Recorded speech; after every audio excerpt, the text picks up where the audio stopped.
So my sisters had everything they ever wanted, and me and my brother, we kind of went without. We got a lot of our stuff from hand-me-downs and thrift shops and just subsidizing. That's where all of our toys came from, usually, was subsidizing. And it caused us lives where there's just this feeling of isolation, like, your own siblings are kind of better than you. You can't really associate with them.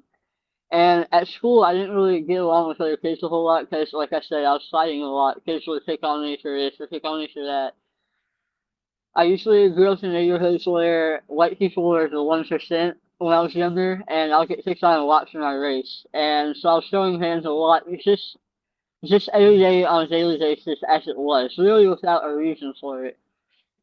Once I got a little bit older, I got into foster care a few times before I turned age 10. I went in and out a few times. And once I turned 10 years old, my mom actually got custody for the last time. She was not giving custody back again after that. They said, this is your last chance, we're giving you too many. And I spent pretty much the rest of my time in foster care after that. And when I was 13, things got real bad. I was in an incident where at one of the group homes I lived in, one of the younger kids was getting picked on. At the time, I was 13 and he was 12, and this was my only friend, so I wanted to stand up for him.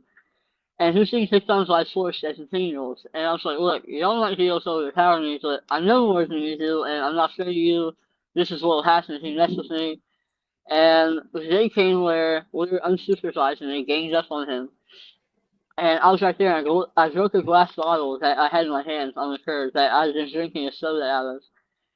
And they ran inside, told the staff there. I was trying to stab them. I was chasing them around. They have a whole bunch of stories. And I actually got arrested that night and sent to juvenile detention. And that also started a really long spiral downward. Because after that, I was labeled. I was no longer just a kid.